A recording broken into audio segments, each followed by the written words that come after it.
Yo, it's your boy Logos, and I want to continue the reaction to everybody's favorite red pill expert, FD Signifier. In this video, he's focusing on talking about the red pill getting rich off of weak young men. And I think that's true to a certain extent, but for the most part, it's not.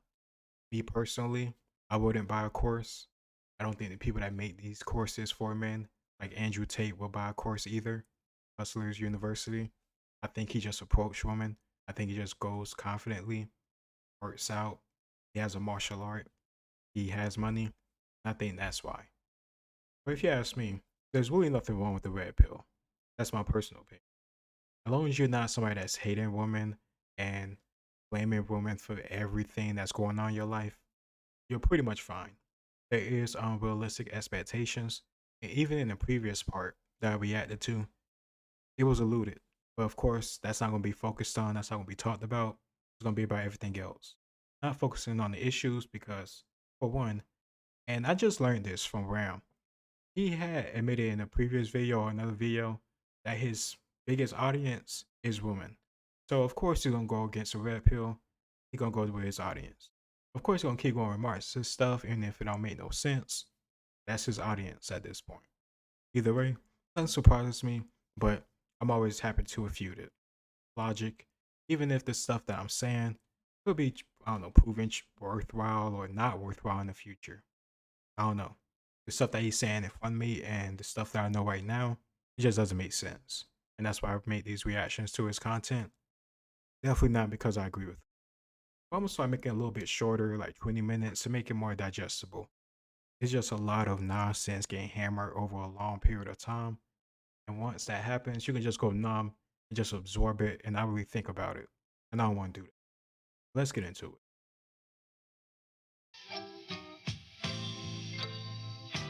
it. On August 11th and 12th, 2017, an estimated 600 white men collected in Charlottesville, Virginia for the Unite the Right rally. The rally was an openly white supremacist event organized by various white supremacist groups coming to protest the removal of a Confederate statue. It was met by counter-protesters and quickly spilled into violence, with multiple people being assaulted as well as one white supremacist driving his car into a crowd, severely injuring several people and killing Heather Heyer, a 32-year-old activist. This event shocked the nation somehow. Mind you, only 6 months prior, a president who openly courted the favor of white supremacists took office, so I don't know, who would have thought? God. I've seen him multiple times disavow white supremacists and the KKK. So I can understand too. I'm already quickly pissing some people off, but I'm not gonna just sit here and deny what I've seen. You can say what you want. I don't care. I've seen him disavow the KKK. There's been many times that you can say what you want, how you feel about Kanye West, but for decades, people were begging Trump, black, white, every other person that you could think of in every category, for him to become president. Now it seems like he's a villain. I don't know, man. Especially when it seems like the same people attacking him got just as much evil or corruption as him or worse. It don't matter. Let's get back to this. I'll avoid harping too long on how surprising white supremacist activity seems to be with white people and focus on the fact that in the aftermath, a lot of things. How many people live in South Carolina or that city? Something not surprising with white people. Here's the thing. 600 guys, 600 dumbasses does not speak for all white people in that city, in that state, or this country. Those are just 600 dumbasses. That's it. You can find them anywhere. Those type of idiots exist in every race, in every category. Whether it's Hispanic, black, white, there are extremists. There are black supremacists. I've seen it in person and online. Shit, Dr. Umar, dumbass. So, stop. Fingers began pointing directly at YouTube. At this time, YouTube was a focal space for what came to be known as the AIN, or Alternative Influence Network, which was basically a loose network of alt-right and anti-SJW creators who often funneled their viewers and supporters into more radical and extreme belief systems, such as white supremacy, creating fertile Such as okay, I'm so glad that I decided to react to this video because I know a lot of the Destiny. Oh hell no! I know we ain't talking about Destiny with the blue hair. White supremacists, all right. Are you fucking kidding me?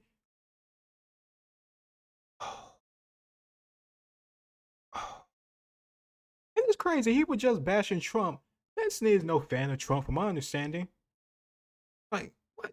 But I know a lot of these guys because I watched Alex Jones growing up. And here's a crazy thought. Here's a crazy thought for FD Signifier and anybody that thinks like him. You could watch something and not agree with it. You could watch something and agree with some things and not others. You can watch somebody for different reasons, believe in just being hypnotized by everything they say. I watched Alex Jones for years. I don't agree with everything he says. There's some stuff I do agree with. Of course, I'm not gonna hide that. But everything, no, of course not. And I know Candace Owens. I know Owen Benjamin. I know James O'Keefe. Uh, unless I'm getting them confused, is James O'Keefe? I think so. He's one that had that undercover organization where they would like interview people that work for like major tech companies, and he would expose how they was like hiding information or censoring people. But that's all right. I don't give a fuck what side you're on. If you're exposing people trying to hide stuff from the public and censor people, you're wrong. Like, come on. Tim Pool. So I've heard of him. I heard of Sargon. I might have saw one of his stuff, but we don't know that much. I know Nick Fuentes. Yeah, he actually is like a right. He actually is. He actually fit in the bill. Okay, I could definitely say that for sure. I've heard of Dave Rubin. That's it though. But yeah, come on, Ground for the Destiny. growth of the alt right, which had been in effect for years prior. Some would say since Gamergate, but I actually argue that the first evidence of the internet's ability to galvanize toxic and extreme behavior from disaffected I'm a gamer and I don't know fully what Gamergate is. So if you interested in me reacting to it, definitely tell me in the comments and I'll do it because I'm a gamer. I'm interested in that stuff. And I don't trust what he says about it. I want to see somewhere else tell me about it in the actual events, not their opinion, the events. groups of men started with the hate campaign against Anita Sarkeesian in 2011. So for at least 6 years, I've heard of her. And from my understanding, she's full of shit. YouTube had allowed the growth and festering of various reactionary communities on their website with minimal pushback. With this revelation, YouTube faced a ton of scrutiny for their lax policies, and it resulted in what was called the adpocalypse, which was essentially a lot of advertisers announcing that they would leave the platform if YouTube didn't clean things up, which resulted in YouTube changing their policies on hate speech and information, along with a variety of other things, which resulted in a lot of YouTubers losing a lot of money very suddenly. And of course, the Marxist, I'm willing to bet he supports censoring people because here's the thing. I'd rather these crazy psychotic people who actually really are racist or supremacists, I'd rather they be out in the open. That way we can know who they are. Actually hear the stuff they say, and we can all see how idiotic they are. I don't need to hear from a third party about it.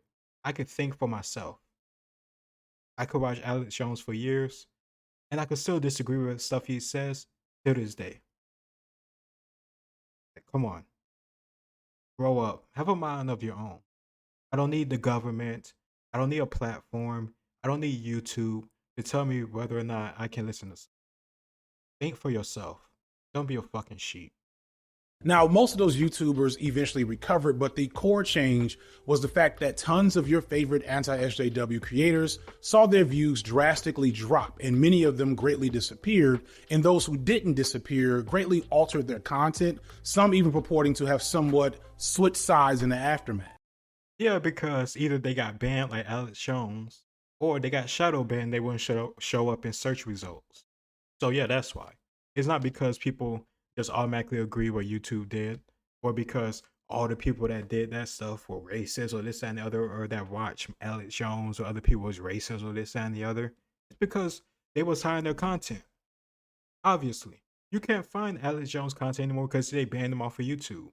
But even before, I remember what's that guy name? Oh man. Graham showed me him before, but I've heard of him beforehand through Alex Jones. And he has his own channel that's pretty popular. He's like British, he's white. Oh man, I don't know how I'm forgetting his name. But yeah, he got shadow banned too. And I remember him talking about it.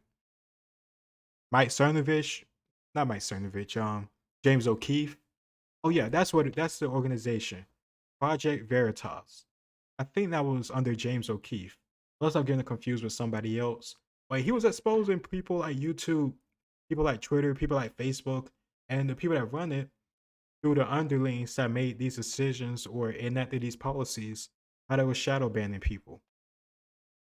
Either way, it's important to understand that YouTube's policies did not suddenly bar the presence of hate speech. It just required it to be heavily censored, more like euphemized in order to maintain its presence, and made it harder for anything within that realm, well, some things within that realm, to get picked up by the algorithm. Still, the harmful rhetoric has always remained and has always been there. It's just more intellectualized, maybe a little bit more polite or polished, but it still serves the same purpose. So why hasn't YouTube done anything about this?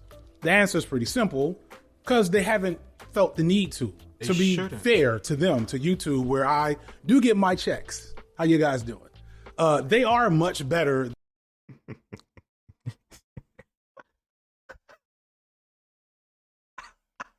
It's just another reminder. This dumb fuck is a Marxist. Oh man, that's crazy. Than what's happening on Facebook and Twitter. Facebook, I mean, they got pulled into a federal hearing for a reason. And Twitter is basically world star hip hop at this point. Like, never did I see fight in faces of death videos on Twitter until Elon took it over. That said, I don't know if that's true at all. I don't think so. I don't think that's true at all. But you know, you just don't like Elon, really. Like, am I surprised? Am I surprised a Marxist and the guy that's fine with YouTube censorship has an issue with Elon Musk buying Twitter and not, allowing censorship? Shocking. YouTube and TikTok and Instagram is where the manosphere tends to live. And YouTube is taking the same passive approach to the problem of the manosphere that they did to the AIN 4 or 5 years ago. Creators like Sneako and Fresh and Fit were removed or demonetized on YouTube, but it's hard to imagine that it was for their misogyny, because their misogyny had been going on for months or years before they were being punished. My theory is that Sneako was I don't agree with a lot of things Fresh and Fit do or say, and I made that clear in my own videos. But not every single thing they talked about in there is misogyny. Like, I want, FD is going to do that because that actually will take, honesty. But I would love to have to actually, go through everything, or a good chunk of stuff and tell me what's misogynistic, what's not. So I can see what's his basis. Because I don't trust him at all. Actually deplatformed because of his COVID denial, and Fresh and Fit were demonetized because they were putting in false takedown flags on other creators. I don't think that either of them were punished for misogyny, because that would mean that so many other creators would be punished for the same thing. And both of them were making big banks for themselves up until those points, and conversely for YouTube up until those points. So the obvious answer to why YouTube and other social media platforms allow this toxic content is money. While not as big as huge creators like Mr. Beast and his many clones, or your popular kids channels, unboxing, gaming channels, etc., the manosphere and related content is still big business for these social media platforms. And these social media platforms understand that allowing themselves to be user-driven builds in an advantage to cultivate audiences in every possible niche of content to make sure that they get a piece of everything. So there's not just a left tube and a manosphere, there's also sports talk and book talk and barbecue talk and makeup tutorial YouTube and martial arts YouTube. There's tutorial videos on YouTube with hundreds of thousands of views just for making really clear ice to put in alcoholic beverages. These companies leave no stone unturned because each one of these niches corresponds with a specific advertiser who will come there to spend literally billions of dollars a year to put their products in front of certain eyeballs. And traditionally, no set of eyeballs is more valuable and elusive than the eyes of boys and young men, the types of folks who do watch Manosphere content. But it's even deeper than that, because I would argue that unlike a guy who just say wants to figure out a new recipe for really clear ice for his vodka hobby, the Manosphere truthers and lifers that I described in the last section spend tons of time engaged with this type of content. And not only do they spend a lot of time being engaged, but they're also very predictable in that engagement. I will give Fresh and Fit a little bit of credit. I don't know if they still do. I think they do, but they talk about other stuff besides dating and relationships. Like I think they do like Money Mondays, and they go into like financial advice and stuff like that. I don't know how qualified they are to do that stuff. And of course, it's your own money. You take that risk. But they offer different stuff besides, dating and stuff like that. And Myron, he does like not reactions.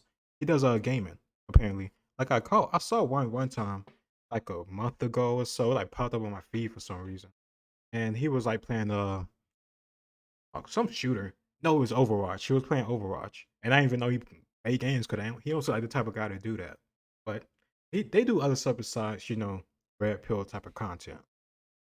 You kind of introduce your a lot of your pertinent expertise to the topic. Yeah. So hi, I'm Jordan Herod. I'm a PhD student at MIT and Harvard, and I make content around AI and society and the existential crisis that we're all kind of having about it at the moment. And my PhD research also delves into AI for clinical applications. There's a lot of different things tied up in how people come across this content. Some of which is algorithmic, some of which is political in a lot of ways, some of which is just like the nature of the internet and the kind of content bubbles that people can very easily end up with, even without systems like the YouTube algorithm. Because if you grew up in a suburban town or like any sort of town, like chances are just the number of people who are espousing these kinds of ideas publicly is going to be low. And so there's only so large of a group, assuming that you even find these people in the first place. Well, there's only a certain amount of guys that actually, real angry, aggressive, bitter incels. Of course, FD and possibly her, they try to paint that as the majority of the red pill, but I don't think that's most guys. Most guys actually want relationships. And what gets guys to the red pill is because there is uneven balance in dating. Kevin Samuels spent most of his time on YouTube talking about that when he wasn't talking about men. Which, conveniently, FD Signifier and everybody else that love to talk about Kevin Samuels and hate on him don't want to bring up. But facts and reality gets in the way of ideology.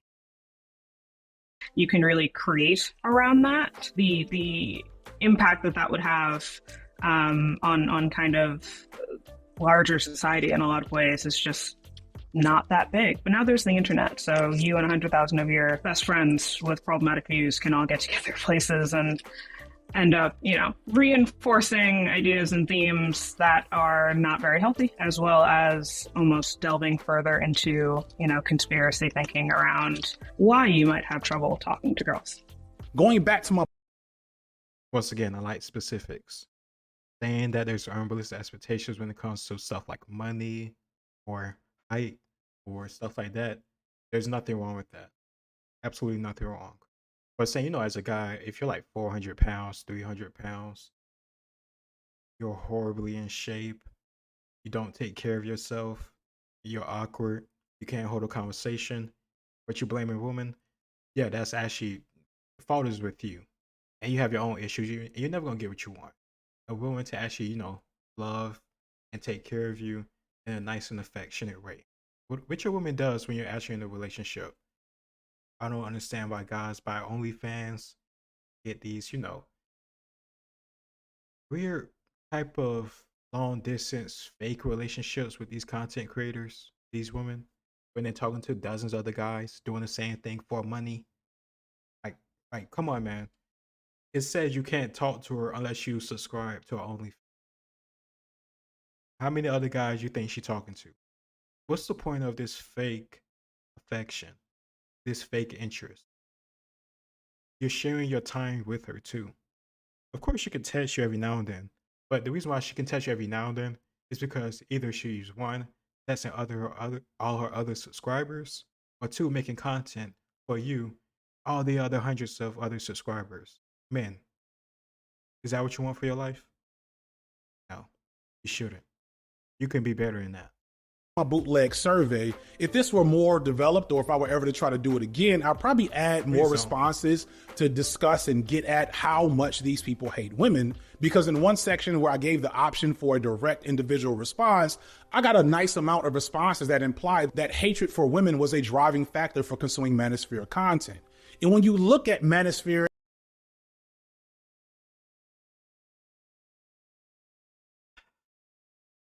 Okay, I think that's bullshit because, like I said repeatedly, there are actual legit reasons in society and the dating market of why guys consume red pill content. Just because you don't like it, I want to know if he made a video about Derrick Jackson, who is literally like the pure opposite of the red pill. He just do the same thing but for women, and then he got outed for cheating on his wife. So what the fuck? That's I don't see videos about stuff like that. It's always the complaining and the moaning when it's the red pill and it's the men.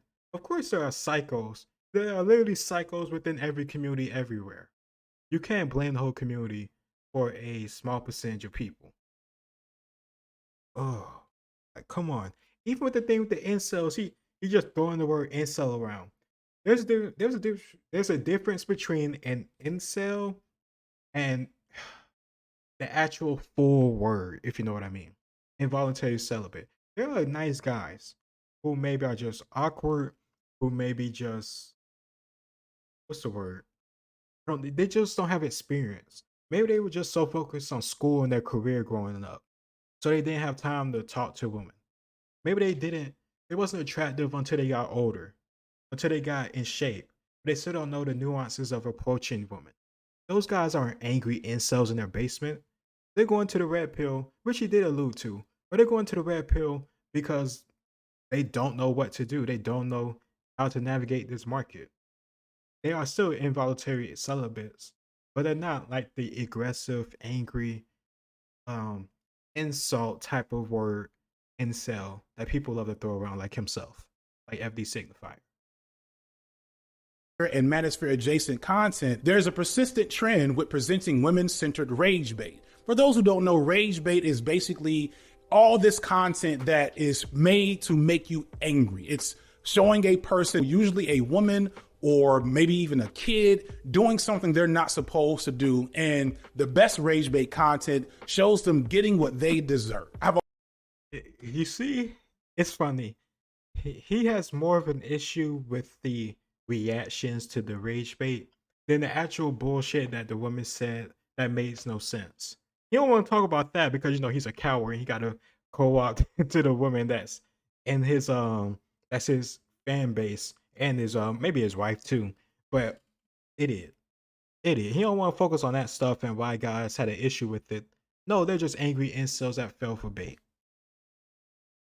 Very simple minded, these Marxists. A whole video on the B-sides. Check that out. Look at how bad this is. Look at. But simply put, when you look at a lot of Manosphere content, it's usually feminist gets owned by facts and logic for not knowing her place or some bullshit like that. It's lowest common denominator content that is only built upon the worst inclinations that some men have. But the red pill Manosphere type guys eat this shit up because one of their main things is this crusade against the inherent evilness of women.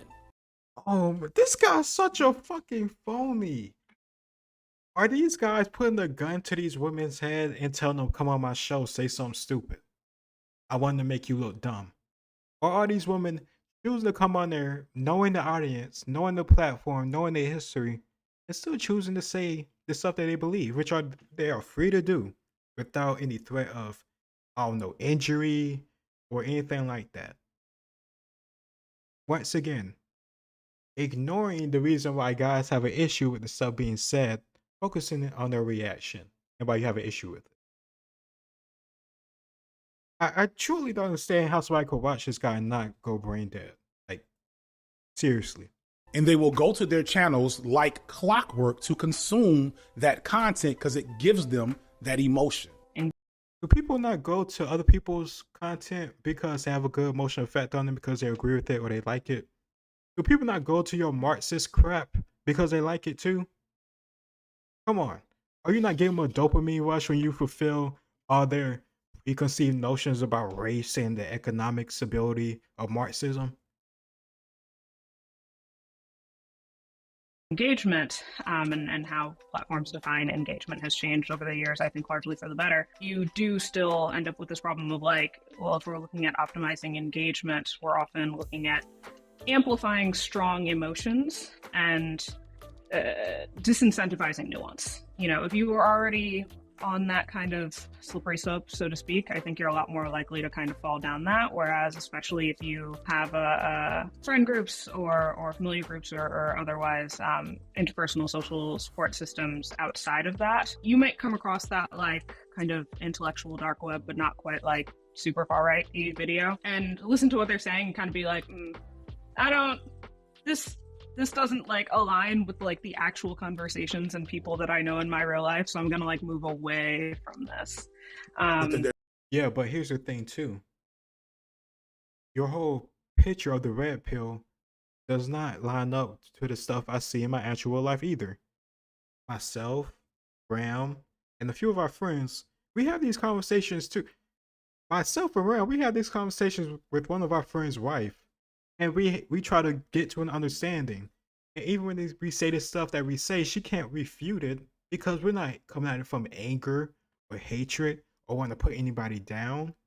She's a very nice woman, and honestly, our friend is lucky as shit that he married her. If we're being honest, and he knows this too. So like, we are not angry guys. We just talking about what we see, the reality, why it doesn't make sense. And you can do that without being an incel. You can do that without being a psycho. And you can still agree with some sort of red pill and disagree with others. You can't paint a broad picture on everybody.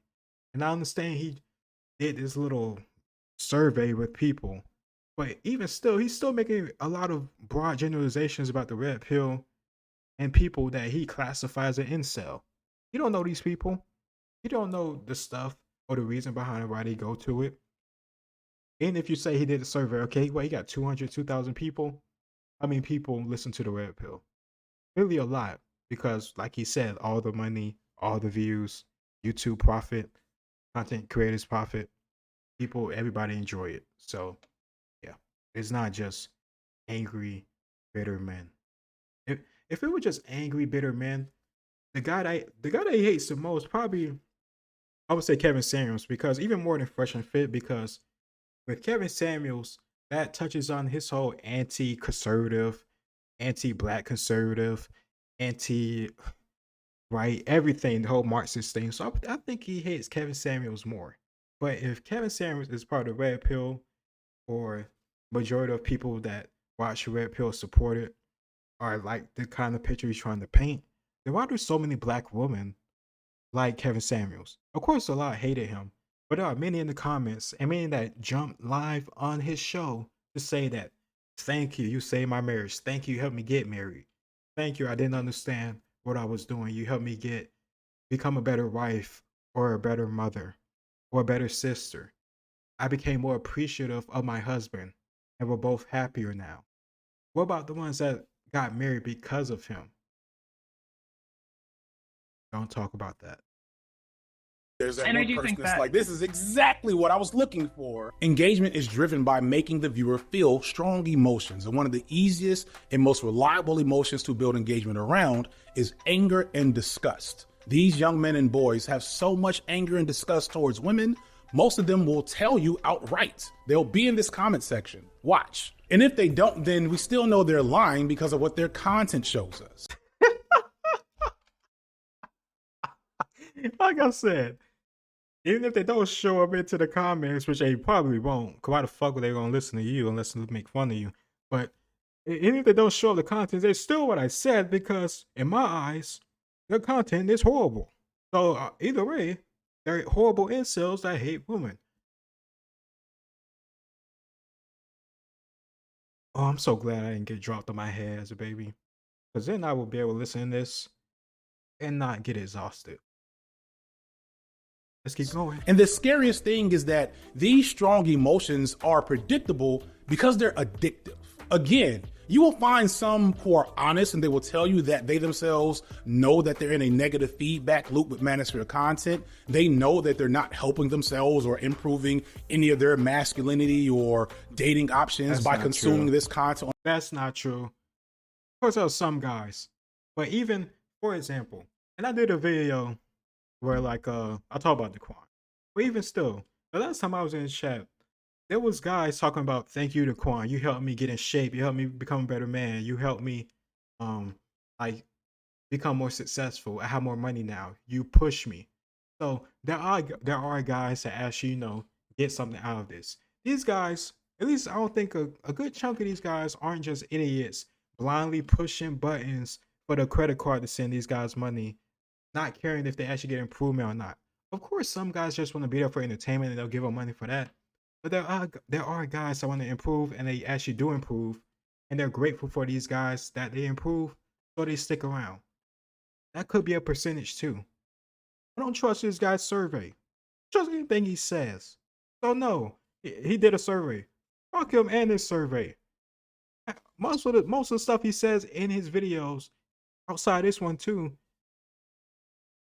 nothing trustworthy. Nothing at all.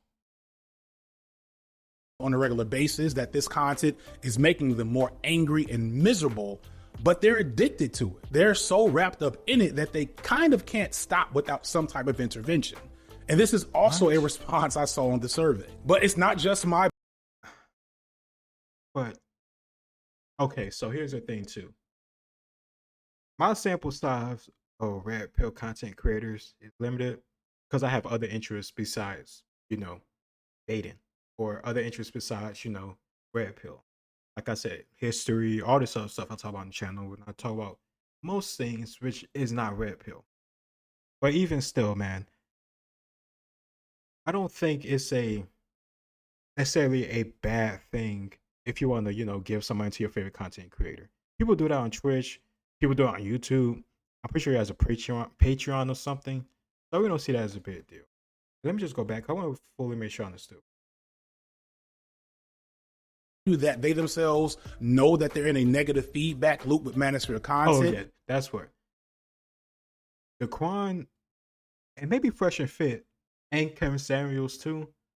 I've seen them on multiple occasions say, I don't want you on the internet all the time. I want you online all the time. You need to be out in the world. You need to get more experiences. You need to work. You need to get more money, more knowledge, more skills. So, yeah. Of course, there are people that just don't give a damn and just want, entertainment. And I don't think that's everybody. They know that they're not helping themselves or improving any of their masculinity or dating options by consuming this content on a regular basis, that this content is making them more angry and miserable, but they're addicted to it. They're so wrapped up in it that they kind of can't stop without some type of intervention. And this is also a response I saw on the survey. But it's not just my bootleg survey. We saw this with Facebook and QAnon. We see this with flat earthers. All of these alternative spaces and the way that social media drives those spaces kind of builds upon the red pill is not like QAnon. I know what QAnon is. It is not the same. One has to deal with dating and relationships. One has to deal with conspiracy theories and the government and Illuminati and stuff like that. It is not the same.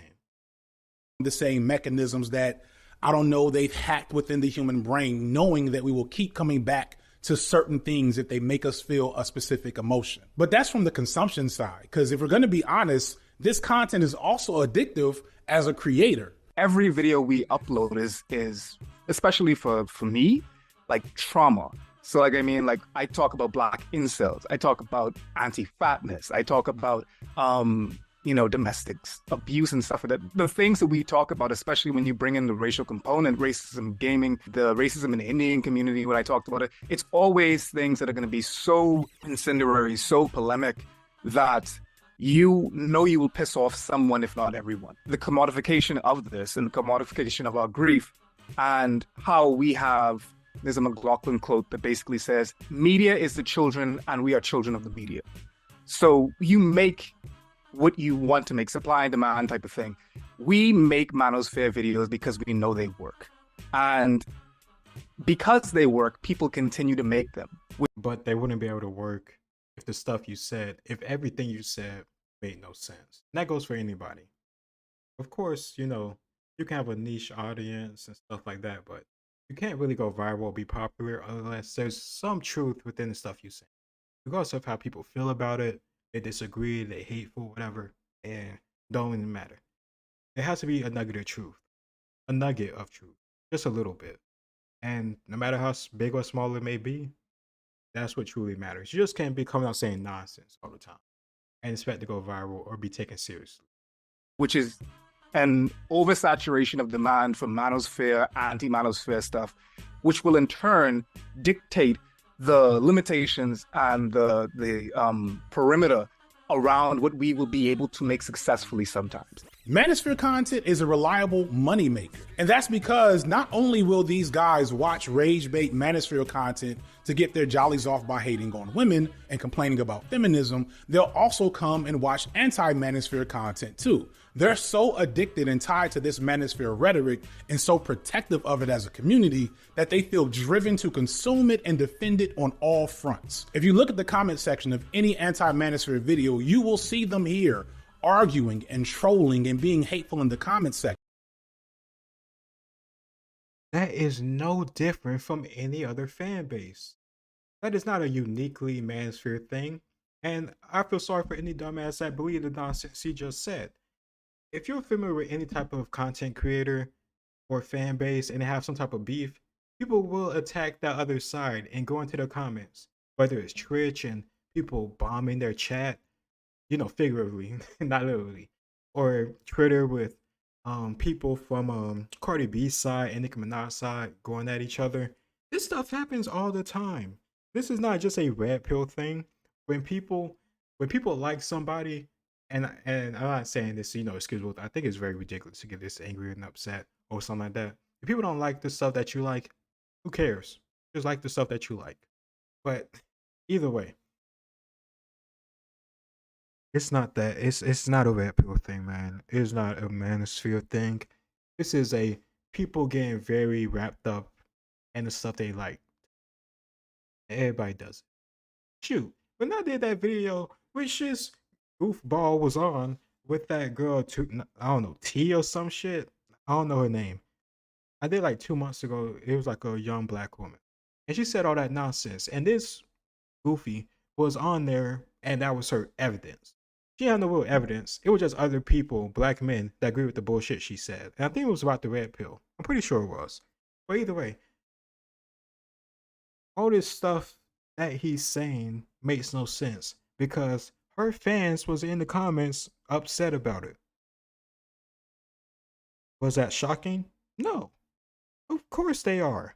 They see somebody reacted to somebody they like, and they was hoping for something positive and somebody agreeing with her. And I agree with shit she said because it was nonsense. Of course they're gonna be upset. They're her fans. That doesn't make it right to be all crazy and angry, but it's not just a red pill thing. Be disingenuous. As always. As always. You barely ever see the opposite. And this only makes any video you make about the Manosphere have a reliable floor of viewership and high metrics in your engagement. I guarantee that this video will probably hit 1 million views in a month or so. I'd be shocked if it didn't. If I don't fuck up the thumbnail and the title or it gets age restricted, give me maybe 40, 50 days from its release and I guarantee it'll hit 1 million. Why? Because the Manosphere dudes will be here in my comment section to argue about what I'm saying. I've heard people that actually watch my content say, I don't know why the YouTube algorithm keeps on suggesting to me Manosphere content. And that's because the algorithm doesn't have any actual insight on the individual. It just knows how patterns work. And since genuine Manosphere consumers will watch Manosphere content to get their jollies off and then hate watch anti-Manosphere content, the algorithm just knows, hey, there's a connection. It's been a month and it's not at a million. Of course, it's a lot more than stuff I get. But this fuck just said because everybody want to jump on this stuff because of anti-manosphere, it'll be at a million. It's not there. It's not there. And I'm glad it's not, guys. Like, there's no reason to be in the comments arguing. You're not gonna change anybody's minds, and there's no reason you feel the need to. Who cares? These people don't know you. As long as you're not an actual piece of shit in real life, who cares what the people think of you? Especially somebody like this guy. Like, really, come on. Scraping the bottom of the barrel. In there. And so it keeps on trying to play our content against each other. There is genuinely no more valuable and predictable audience to cultivate, at least on YouTube, and I would argue still on TikTok and Instagram and on Twitter, than Manosphere people. Because they are the most online, they're the most reliable, and they're the most easy to manipulate.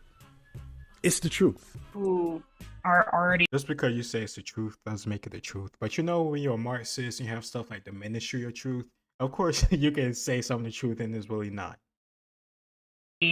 entrenched in the Manosphere side are probably more likely to kind of watch both, in the sense that both of them kind of get them riled up with like negative emotions, whereas I feel like people on the anti-Manosphere side find watching that kind of content Stressing. almost as a pressure valve. Well, not the Manosphere Oh, side, like, watching like yeah. that stuff. Yeah, yes, that makes sense. I think it ends up being a pressure valve for people to like release some frustration about it, but it isn't something that, you know, you come away from it being like, I am now more upset than I was before, and like have this righteous anger. And in the same way, I think that if they were to go over to the Manosphere side, they like click in, and then within 5 seconds they're like, oh no, like this is not what I come to content for. It's I still get messages to this day from like mostly from men telling me that like you know, they'd seen their friend like start to go down the rabbit hole, and they'd sent them my video, and that had like taken them out of that rabbit hole. And I've had like loads of lovely DMs, but obviously I've had the negative stuff as well. I had a lot of comments from people from the Manosphere, especially when it first came out as well. People trying to sort of debunk me, but not really doing much of a good job in the comments. But I find that what people mostly say is you haven't done your research, when like clearly I've looked up quite a lot of studies for this video. The main people that I was talking about in the video was his name, Rollo Tomasi.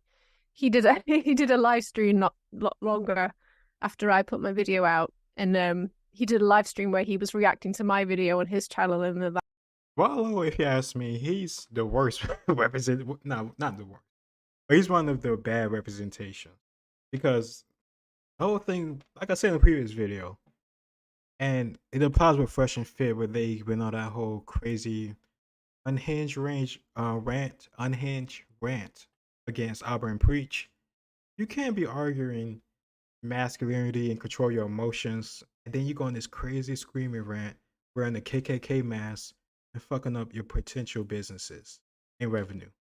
So just because the whole point of me doing this reaction, I'm not defending Fresh and Fit. I'm not defending particular content creators. I'm going against this whole broad picture and brush and narrative that this goofy is presenting when it comes to the red pill and the people that reside in it. And that's even me as myself that don't even partake in it as much as I could because other interests. But I know from my experience and people around me and the stuff that I know about the red pill and other content creators, it is not as clear cut as he's trying to make it seem. Most guys want women and relationships. There is an uneven dating market. There are certain women, a percentage of women with unrealistic expectations or standards. Meanwhile, having, I don't know, multiple baby daddies, meanwhile, weighing like 300 pounds, saying they want gotta make 6 figures, and they don't even know within economics or in the market how low of a percentage of guys actually have that. That's what Kevin Samuels was about. But if you, of course, this goofy FD signifier, he ain't gonna talk about that. Even in his own breakdown, exposure, whatever the fuck you want to call it, of Kevin Samuels, he ain't talk about that. I know because I reacted to it. It's on the channel. that brought obviously a lot of traffic over to my video when he did that. But yeah, I mean, fuck? what you're gonna do? I don't really mind. But it's not just us. There's also tons of mainstream media looking at the world of incels and the manosphere. I think there was just a big expose on Vice or one of these other media conglomerates that followed around a bunch of incels from the UK, because humans, we have just this desire to peer into the world of people we think are odd. All that said, don't get me wrong though, this shit gets tiresome, at least for us on the opposite end, because it becomes tedious. Oh yeah, and it's not tedious for everybody else that has to consume your content and hear the nonsense that you say. Yeah, that's not tedious either. And at least for me, it feels kind of exploitative at times. This is why I only dabble in the subject every few videos. Same with Foreign Men. Noah has tapered off on his weird guy quest as well. Moon is the best of us. She made one video and said, all right, that's it. I'm out on you motherfuckers. This was what Zatzman was struggling with himself. Zatzman could very easily, if he wanted to, keep making those types of videos and get a larger following, because even if he's not saying anything new, it would still boost him up a little bit to give him more options as to what he can make in the future. But if you go back and watch that video, Zatzman's talking about not wanting to be this crusader, but wanting to be a creative. But as I mentioned at the beginning of the video, this shit literally pays the bills. But before you judge me or anyone else, let's think about the actual pro-Manosphere content, which is even more embarrassing. Because you know, many of them don't actually even believe in what they're saying and making, but they keep saying it to keep feeding their audience the same rage bait. It does not take much to notice that Just Pearly Things just says things that she knows will get her more clicks and clout, and that nothing of what she said is of any actual value to her personal views or character, as long as it keeps feeding her clout. I mean, people, they lie all the time, but saying things that for their own lives aren't true. But I mean, ultimately it comes down to algorithmic incentivization, which is a thing we're all subject to. But like you said, it's there's a different tone when there's that sort of backing, which I definitely agree with that. So I think I agree with you too a little bit, Noah, because there's like, I think there's like Pearly Things who clearly is just saying the thing. Oh yeah, like 100%. It's really amusing. Shameless. And she's a Paris Morgan. And it's so low effort as well. That's just the most annoying thing. The effort that she puts in to make the money that she's probably making is insane. Like she doesn't edit a thing. She'll sit there scrolling through her phone on a video. Doesn't even bother editing it out. But people will sit there drooling because she's saying the script. Because that's the thirst of this community. But yeah, like it speaks to, like, so it's really low effort. She's been debunked. You know, like the opposite or like equivalent to like Pearly, what she does right there is like Hassan.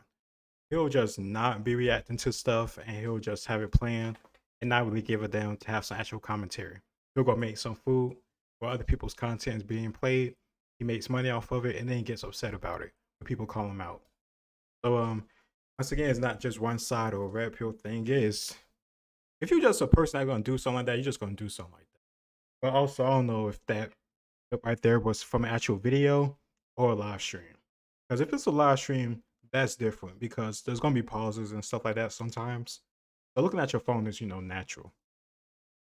And owned and drugged so many times, yet she persists. And she doesn't persist based on talent or effort. Like, I'll give Andrew. If the signifier still persists, but it's widely known he's too cowardly to actually get in a debate with somebody. Like, stop. You take a lot of credit for being talented. He could have picked almost anything to do as a public figure. It doesn't speak highly of the audience when his successor was Pearly Things. It clearly that wasn't the key ingredient to his success. Former clown prince of the Manosphere, Sneeko, has said on several occasions that he rode the Manosphere red pill wave these last few years because it was hot and blew him up. But despite all this, the addicts in the Manosphere do not care. They will fall for the same exact trick within a week with the next guy that pops up. The only silver lining for that community is that every once in a while, one of them or one individual maybe starting upon that journey sees what's happening and says, you know what, this is weird and I don't want to do this. And, shout out to those guys. But the truly depraved individuals like your Andrew Tate or your devout truther weirdos like a Jordan Peterson. Truth or weirdos. You know, the PhD, you know. Okay. Jordan Peterson is a truther weirdo, but this Marxist making money off of capitalists, ad revenue, is knowledgeable, and a paragon of virtue. The one that wants to silence people for their opinions. Never waver in this rhetoric and continue to return to this cash cow. I will again remind you, to all the Jordan Peterson fans, shout out to Jordan Peterson's prior psychology career. I understand that it was beneficial to a lot of people, but most people who know who Jordan Peterson is now would not have known who he was had he not became this manosphere messianic figure. Jordan Peterson is not part of Manosphere. I never considered him remotely part of Manosphere. There's even stuff he's not even a fan of Andrew Tate. I reacted to that clip. He's not a fan of Andrew Tate. What the hell is this weirdo talking about? Period. Argue with your mama, look at the research and the data and the timeline. That is yeah, this was about controlling people's speech. I know what this is about, and that's where it blew up from. Yeah, I'm not shocked. I'm not surprised. You didn't expose anything. Argue with yourself, dumbass. God damn, I feel sorry for his sons. Facts. The Manosphere is a giant from the Ministry of engine that Truth. keeps the machine running. And everyone gets to eat off the people who consume this content, and most of them don't get shit. And there's like a cynical part of me that doesn't fucking care and wants to make the full-on Andrew Tate video once every 2 months. It would be so easy because I know it will do numbers. And I will use that money to take my wife on vacation and take a picture of us on the beach and tag your favorite Manosphere creator who hasn't been kissed in the last 6 years and say, you. Yeah. Oh, yeah. I'm sure Andrew Tate hasn't been kissed in the last 6 years. Okay, motherfucker. But it's funny, though. He said he's going to go and buy some vacations with his wife using this capitalist ad revenue money from the Manosphere. Supply and demand. Ooh, that evil capitalism. You made this possible. But there's also a bigger part of me that actually cares about the men and boys targeted and harmed by this content, especially now realizing how young they are and how much worse this content affects those young people. And that's a thing that I think still isn't talked about enough, that despite the amount of harm being done by this population, this is a population that at its core is being exploited. And they're being exploited based on real areas of vulnerability that are, at least from my perspective, hard to talk about. Because someone can be both victim and perpetrator, and that makes it difficult to fully engage with the totality of the subject, because you want to leave room for the victimhood in play, but not so much room that any type of change or accountability for that behavior is pushed to the side. I have tremendous sympathy for people who are victims of incel violence. Absolutely horrible. I have tremendous sympathy for people who are subject to incel vitriol. I mean, I'm someone who's received death threats from incels. We can talk about the Manosphere, and we can talk about it as one chunk, but in terms of my feelings about them, right, I have much less sympathy for, the red-pilled playboy who's using and abusing women deliberately through a bad divorce or have gotten their heart broken once or twice, and instead of handling it productively, they went off the rails. Very different from an incel who is fundamentally, in many cases, just going to be a lonely man with a personality disorder. Okay. Oh, finally, gosh, it's like, I swear it's like in a fight when you gotta listen to this motherfucker's content. Jesus Christ. But I got through it. So this is part this is part 2. I'm gonna have part 3 out pretty soon. I'm just push through it. Just get through it. Guys. Just get through. Then be done with it, and then it's on to the next thing. Because this guy's, God, man. He feels sorry for people. I feel sorry for his boys. God damn. But either way, let me know what you think in the comments down below. Like, share, and subscribe. It's your boy Logos. I'm finna make a drink. Peace.